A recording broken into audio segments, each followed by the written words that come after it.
Bismillahirrahmanirrahim. Assalamualaikum warahmatullahi wabarakatuh.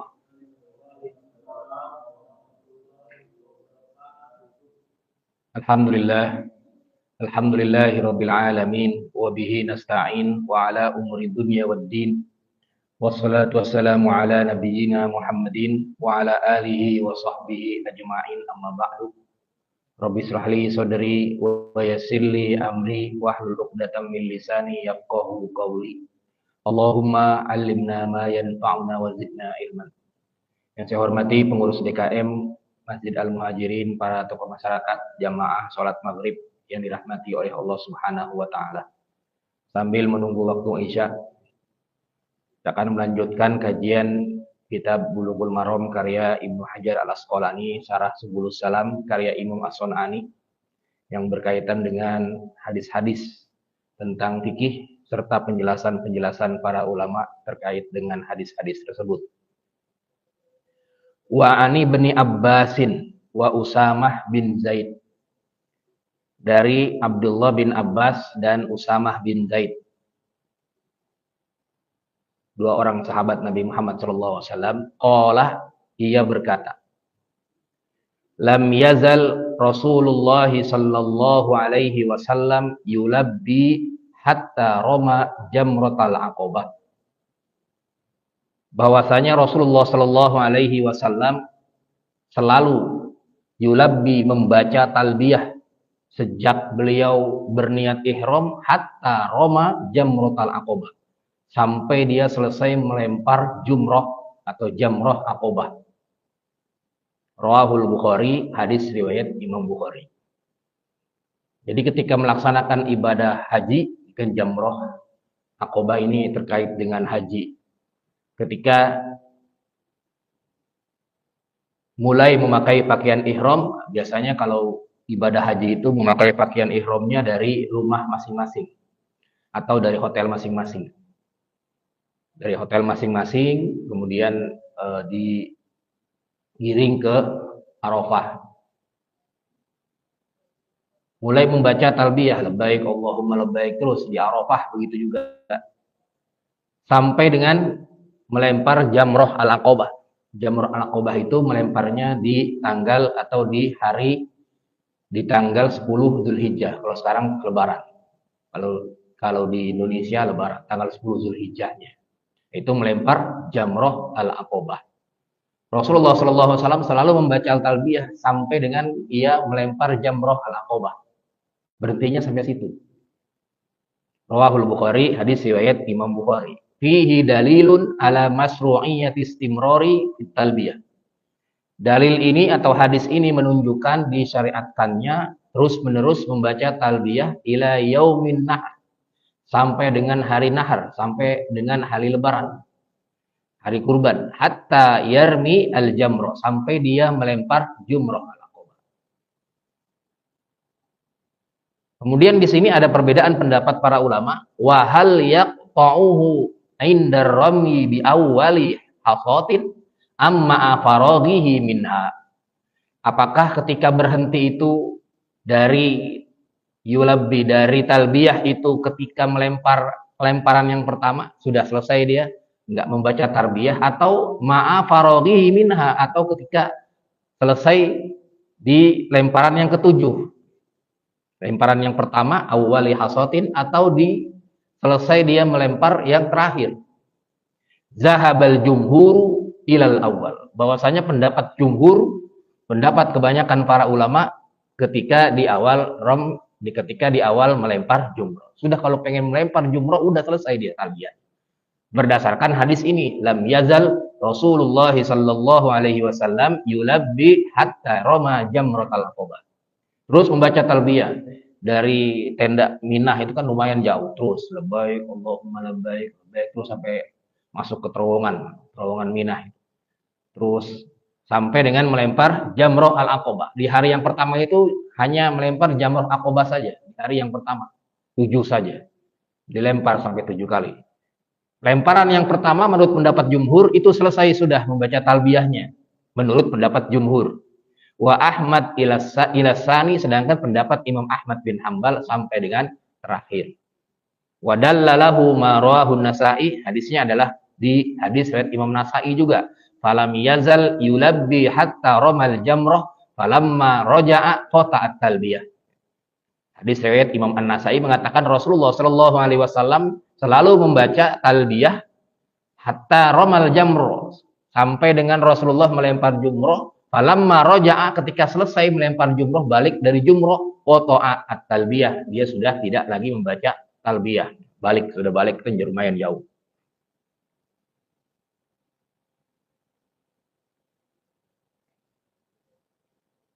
Ini juga di hadis yang lain menjelaskan sama. Di hadis seperti di hadis Ibnu Abbas dan di hadis yang lainnya, bahwasanya menguatkan hadis Ibnu Abbas yang tadi, bahwasanya Rasulullah SAW selalu membaca talbiyah sampai dengan ia melempar jumroh atau jamroh al-aqobah. Kemudian wa an Abdillah bin Mas'ud, makanya ketika berangkat dari tenda melempar jumroh aqobah itu senang. Kenapa? Karena kalau sudah selesai melempar jumroh aqobah sudah bisa melepaskan salah satu larangan ihram, yaitu melepaskan pakaian ihram. Sudah tahallul, itu tahallul pertama. Walaupun ketika sudah melempar jumroh aqobah, walaupun sudah tahallul pertama, masih nggak boleh berhubungan sampai dengan tahallul yang kedua, yaitu ketika sudah tawaf ifadah, baru tahallul yang kedua sudah selesai, sudah boleh melakukan apapun.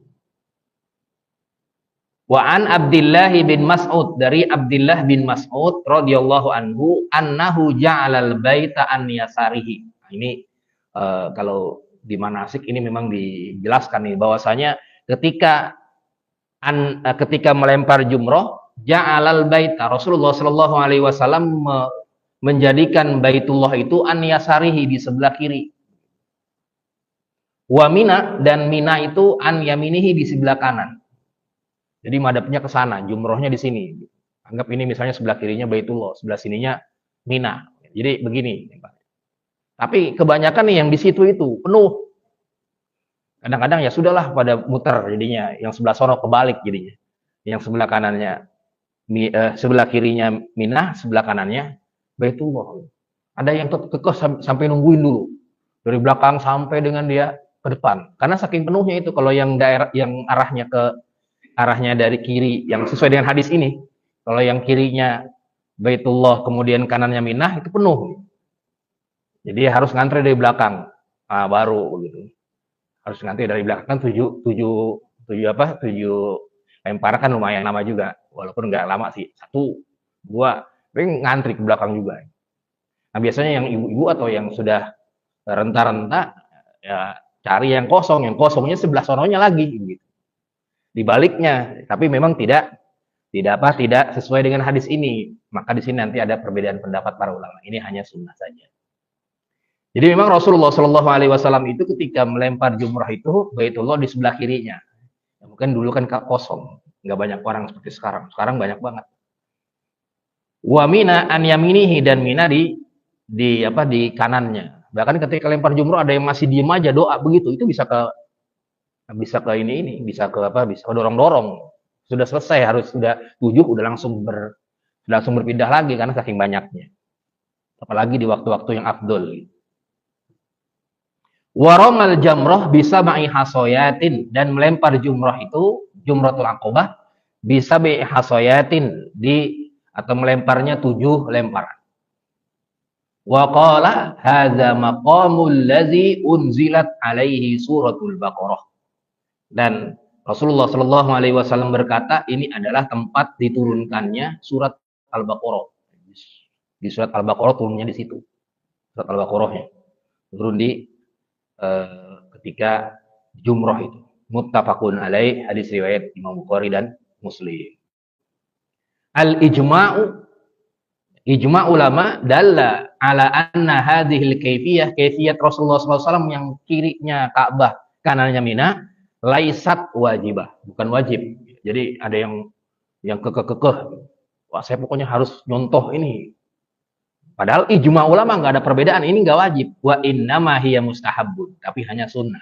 Ya mungkin ingin menggapai sunnah itu, mengikuti Rasul sebelah kirinya, Baitullah sebelah kanannya adalah Mina. Tapi itu memang membludak yang sebelah situnya. Wahada, apalagi kalau tidak dijadwal. Waktu itu saya jadwalnya pas malam, kebagian malam terus. Jam 11 malam, kebagian jam 1 di sananya, tapi jam 11 sudah jalan rame-rame, jam 11 malam. Kemudian jam 1 lemparnya, balik lagi sampai tendanya jam 4 menjelang subuh. Wa hadza qalahu Ibnu Mas'ud, dan ini adalah pendapatnya Ibnu Mas'ud raddan ala man yarmiha min fawqiha. Sebagai bantahan terhadap orang yang melemparnya dari arah sebaliknya atau dari arah lain. Memang Rasulullah SAW memang dari arah situ. Jadi sebelah kirinya adalah Baitullah, sebelah kanannya adalah Mina. Wattafaqu ala anna sa'iral jimar turma min fawqiha. Wa khassa suratul Baqarah bidzikr. Lianna ghaliba a'malil haji mazkurun fiha. Au liannaha ustumilat ala aksar umuri diyanat wal muamalah. Dan memang bahwasanya surat Al-Baqarah ini turunnya di sana wabil khusus di ayat-ayat yang mengenai haji. Di ayat-ayat haji, walillahi 'alan nasi hajjul baiti man istata'a ilaihi sabilah, itu juga di surat Al-Baqarah juga. Dan itu diturunkan di pas ketika Rasulullah SAW juga. Wa an Jabir radhiyallahu anhu, dari Jabir radhiyallahu anhu qala, ia berkata, Roma Rasulullah sallallahu alaihi wasallam al-jamrah. Rasulullah sallallahu alaihi wasallam melempar jumroh itu yauman nahri duhan. Di hari nahar di tanggal 10 kita pada lebaran, Rasulullah sallallahu alaihi wasallam melempar jumroh duhan pagi-pagi. Jadi dari Muzdalifah ke Mina dulu, kemudian baru pagi-paginya melempar jumroh, duha, melempar jumroh. Wa amma ba'da dzalika fa iza zalatis syams. Adapun di tanggal 11, tanggal 12, tanggal 13-nya, nah itu Rasulullah Shallallahu alaihi wasallam melempar jumrohnya ketika matahari sudah tergelincir ke arah barat siang-siang. Nah, ini afdol-afdolnya. Makanya yang afdol seperti itu, cuma memang budak-budaknya itu. Karena kan diatur sama maktab-maktab atau diatur sama kloter-kloternya. Jadi memang kalau ikutin Rasulullah ya pagi-pagi. Pagi-pagi ketika di tanggal 10, duha itu pagi-pagi, sholat duha jam 8, jam 9 itu melempar jumroh sesuai dengan Rasulullah SAW. Nah, kalau di tanggal 11-nya, tanggal 12, tanggal 13 kan melempar jumroh juga. Jumroh ula, jumroh wusta, jumroh aqobah. Di tanggal 11, tanggal 12, tanggal 13-nya, nah itu juga melempar jumroh, tapi Rasulullah SAW melempar jumrohnya zalatis syams, ketika matahari tergelincir ke arah barat. Artinya jam 12 ke atas. Jam 12 ke atas, jamaah sekalian dirahmati oleh Allah Subhanahu wa taala. Nah, ini hadis ini menunjukkan waktu-waktu abdolnya melempar jumroh ba'da zawali syams wa huwa qaulu jamaahiril ulama, yaitu pendapat jumhur ulama. Ya nggak bisa dipaksain juga. Karena memang sudah dijadwal-jadwal masing-masing. Wa an Abdullah bin Amr, wa an Abdullah bin Umar, dari Abdullah bin Umar. Ini lebih teknis lagi nih. Annahu kana yarmil jamroh ad-dunya bisab'i hasoyatin. Ketika Rasulullah Shallallahu alaihi wasallam melempar jumroh yang pertama itu 7 kali. Sab'i hasoyatin, di hari yang ke-11. 11, 12, 13 itu. Kan kembali lagi, mabit di Mina, besoknya kembali lagi. Melempar jumroh yang pertama 7 lemparan. Yukabbir ala isri kulli hasatin, bertakbir di setiap lemparan. Allahu Akbar, bismillah, Allahu Akbar, Allah gitu. Bertakbir. Ada yang Allahu Akbar, bismillah, Allah, ada yang membaca bismillah, kemudian Allahu Akbar. Tapi kalimatnya di sini Allahu Akbar saja. Allahu Akbar. Setiap lemparan itu. Summa yataqaddam. Setelah selesai Rasulullah SAW melempar 7 kali itu, kemudian maju. Maju itu artinya sudah selesai, berpindah ke belakang, summa yushilu, kemudian mencari tanah yang datar. Mungkin ketika zaman dulu, zaman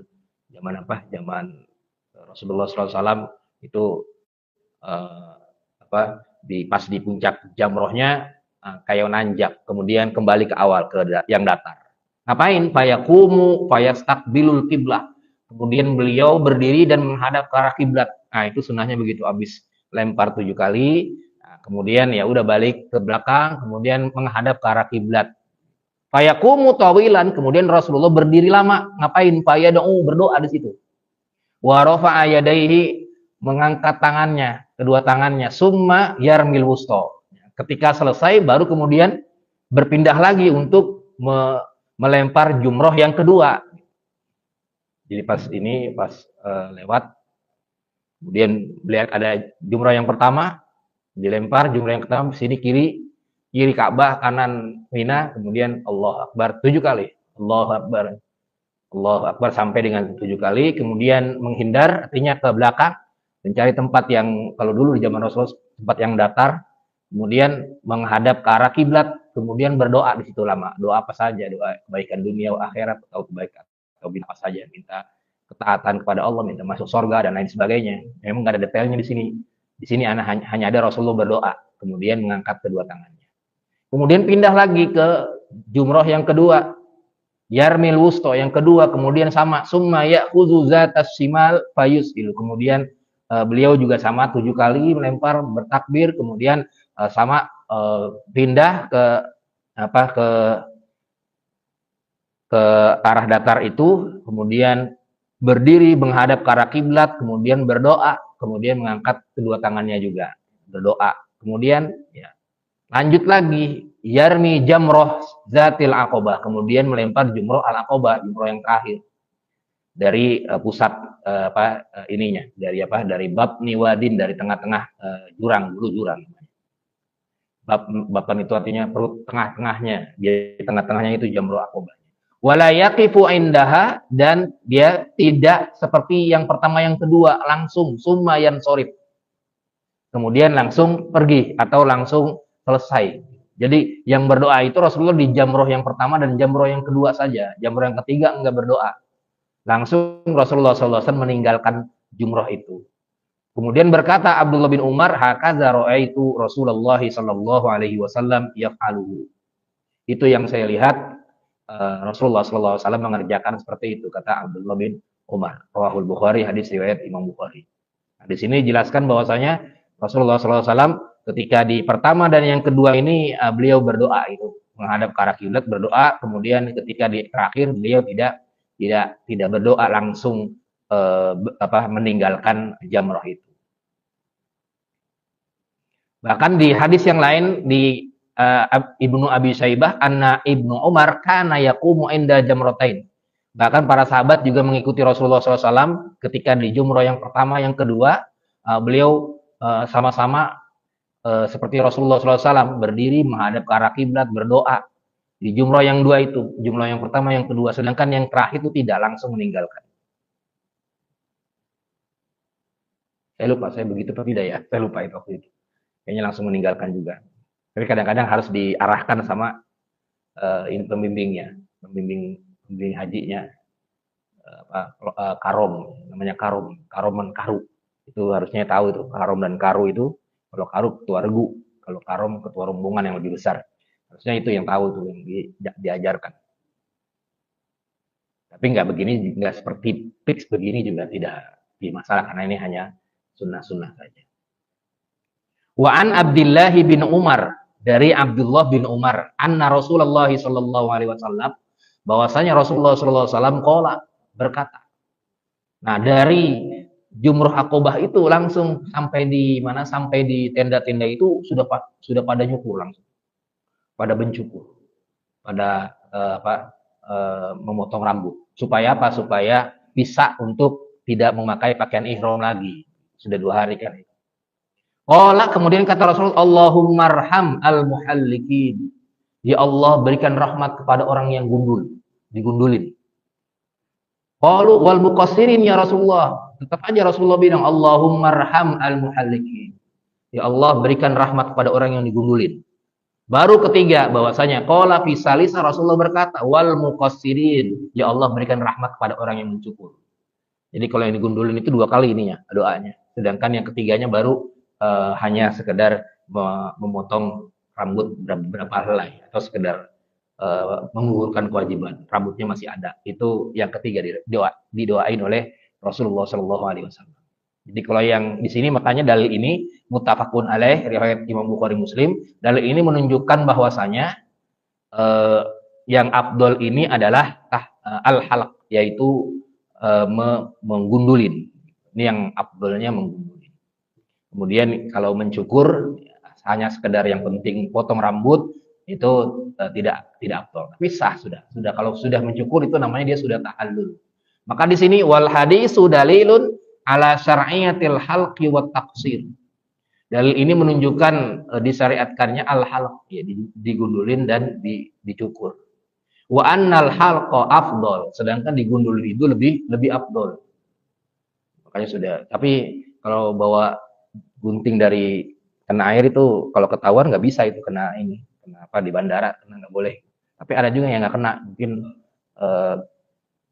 cukurannya tempat guntingnya itu diselipin di dalam baju, mungkin nggak kena sama infrarednya.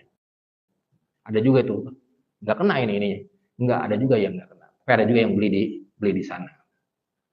Jadi pada nyukur di Mina. Wa yajibu fi halqir ra'si istiqmalu halqihi indal hadawiyah wa Malik wa Ahmad. Memang ada pendapat mazhab Imam Malik dan Imam Ahmad wajib hukumnya menggundulin.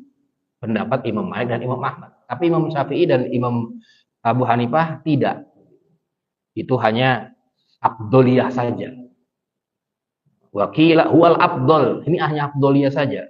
Memang ada pendapat Imam Malik mazhabnya dan Imam Ahmad mesti digundulin. Pada digundulin. Kemudian di sini dikatakan yang tidak digundulin berapa ininya minimalnya? Wa aqallu ma yajibu halqu salasi sya'rat. Sebagian mengatakan minimal 3 helai. 3 helai rambut. Wakila ada sebagian kecil ulama sya'rah wahid. 1 helai. Begini. Tapi itu sebagian kecil. Yang banyak itu adalah 3 helai minimal. Tapi lebih banyak lebih bagus. Dan afdolnya itu adalah digundulin.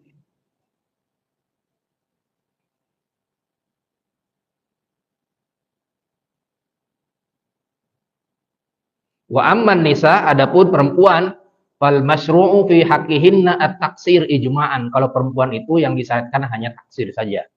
Hanya dicukur saja, dipotong saja beberapa helai. Ijma', secara ijma', enggak ada digundulin. Perbuat laki-laki saja. Sebagaimana di dalam hadis riwayat Abu Daud dari Abdullah bin Abbas, kata Rasulullah SAW, laisa anan nisa'i halqun wa innama alan nisa'i at-taksir. Bahwasanya perempuan ini tidak ada digundulin, tapi yang digundulin ini adalah laki-laki. Perempuan hanya ditaksir, yaitu dipotong saja.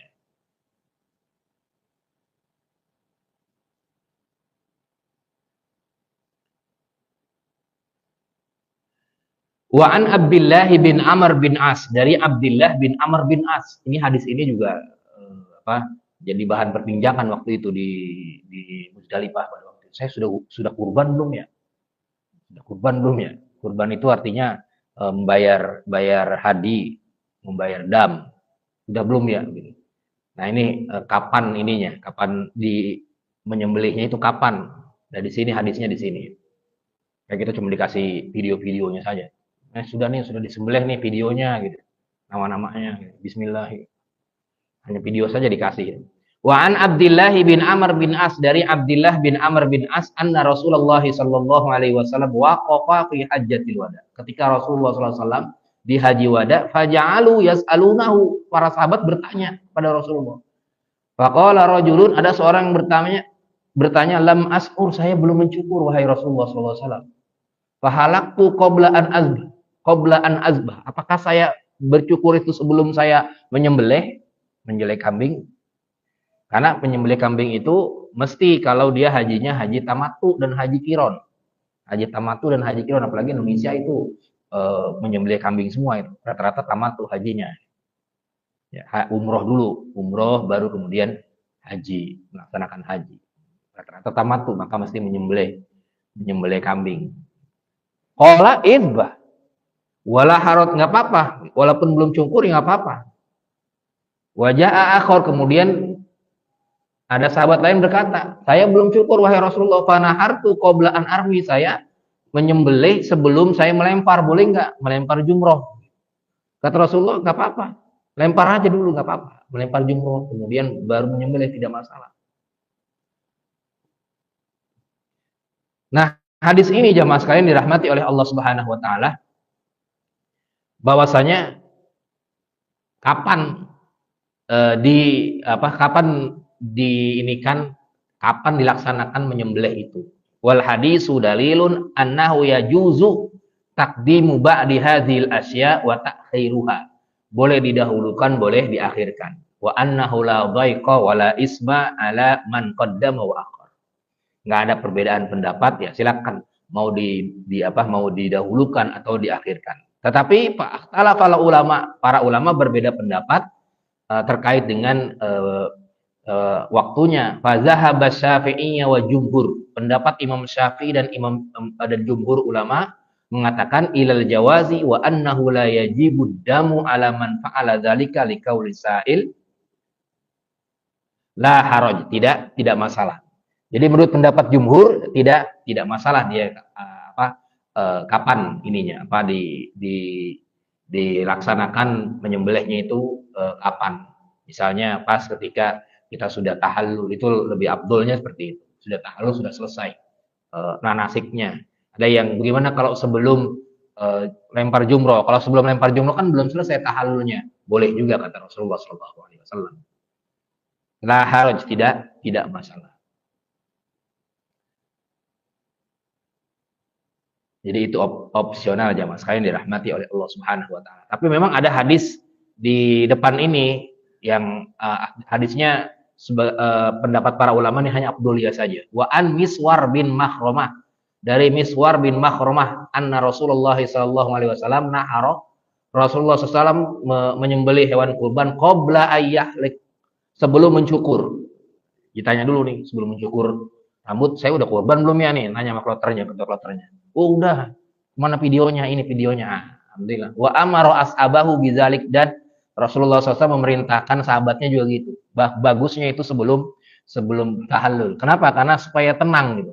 Saya kalau belum menyembelih itu nggak tenang. Soalnya kan itu dam. Dam itu artinya mesti dibayar ketika kita melaksanakan damut tamattu. Ketika melaksanakan umroh dulu baru haji. Masa belum disembelih-sembelih? Padahal kita sudah tahallul. Maka di sini berdasarkan hadis ini dari Miswar bin Makhromah, Rasulullah SAW memerintahkan ketika menyembelih itu sebelum dia bertahallul, dan juga memerintahkan sahabat begitu. Di sinilah terjadi perbedaan pendapat para ulama. Tapi di sini fihi dalilun dilalatun ala taqdimin nahri qablal halqi. Memang hadis ini menunjukkan bahwasanya mesti mendahulukan menyembelih kurban dulu sebelum dia bertahallul. Sesuai dengan hadis tersebut. Tapi memang di atas ini di hadis yang di atas tadi mengatakan tidak masalah, habis tahallul juga tidak masalah, kata Rasulullah SAW. Pilihan. Tapi berdasarkan hadis yang kedua ini, memang baiknya, afdolnya adalah dia sebelum tahallul sudah dipastikan bahwasanya kambing kita sudah disembelih. Jemaah sekalian dirahmati oleh Allah Subhanahu wa taala. Sampai di sini ada diskusi jemaah sekalian dirahmati oleh Allah Subhanahu.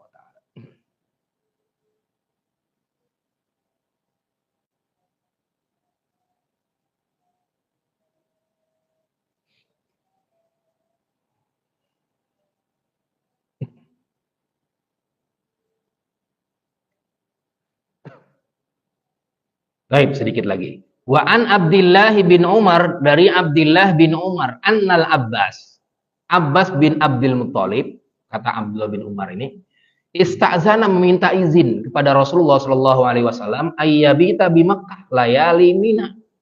Meminta izin untuk mabit di Mekah, bukan di Mina. Min ajli saqayatihi, karena untuk menyiram atau memberikan air zam-zam kepada para tamu-tamu Allah. Fa'azina lahu, kemudian Rasulullah sallallahu alaihi wasallam mengizinkannya. Muttafaqun alaih, hadis riwayat Imam Bukhari Muslim. Jadi Abbas bin Abdul Muthalib ini tidak ikut mabit di Mina. Alasannya adalah dia minta izin kepada Rasulullah, saya ini banyak yang Banyak yang apa? Banyak yang pengen minta air Zam-Zam. Dan Abbas bin Abdul Muthalib ini tugasnya untuk mengambil air Zam-Zam, ngerek, ambil air Zam-Zam, ngerek begitu. Beliau ini tugasnya itu. Tugasnya ambil kemudian diberikan kepada tamu-tamu Allah itu. Sehingga tidak mabit di Mina. Dan diizinkan oleh Rasulullah Shallallahu alaihi wasallam pada waktu itu. Nah, hadis ini jamaah sekalian yang dirahmati oleh Allah Subhanahu wa taala kan wajar. Karena dulu air Zam-Zamnya nggak seperti sekarang tinggal mencet-mencet doang. Dulu kan mesti ngerek-ngerek. Nggak seperti sekarang, dulu kan teknologinya nggak ada. Jadi harus gali, harus ambil ngerek-ngerek mungkin. Sehingga Abbas bin Abdul Muthalib tugasnya itu. Tugasnya seganya itu. Wahiyya ma'u Zamzam, tugasnya adalah di air Zam-Zam, fa innahum kanu yagtarifuna bil-lail wa yaj'alunahu fil hiyadi sabila. Ini Abbas bin Abdul Muthalib ini menunjukkan bahwasanya ia tidak mabit di Mina. Dan hadis ini menunjukkan bahwasanya kalau ada uzur boleh dia tidak mabit di Mina. Baik, jemaah sekalian, mudah-mudahan bermanfaat. Sudah bisa ya? Ini menunjukkan bahwasanya mabit di Mina ini tidak termasuk rukun, tapi hanya wajib saja. Makanya ada yang tidak mabit di Mina. Karena Mina itu lebih sempit daripada Arafah. Artinya ini apa namanya, kebagian tempat tidurnya juga begini-begini gitu. Kalau yang reguler ya. Yang plus nggak tahu. Nah, satu balai itu 2 orang, jadi begini, nggak bisa begini. Di 3 hari begitu, 3 hari seperti itu tidurnya. Nah, ini diizinkan, sehingga orang-orang yang sakit itu bisa saja dia tidak wajib untuk mabit di Mina, tapi terkena dam nantinya, terkena dam. Kalau yang tidak mabit di Mina bisa terkena dam. Tapi bagi yang mabit di Mina ya nggak kena dam, dia 3 hari di Mina. Ada yang 2 hari juga di Mina bisa, nanti namanya disebut dengan nafar awal. Nafar awal ada nafar sani, nanti di depan ada terkait dengan nafar awal dan nafar sani. Baik, mudah-mudahan bermanfaat jamaah sekalian dirahmati oleh Allah Subhanahu wa taala. Sama-sama kita akhiri dengan membaca doa kafaratul majlis. Subhanakallahumma asyhadu an la ilaha illa anta astaghfiruka wa atubu ilaik. Assalamualaikum warahmatullahi wabarakatuh.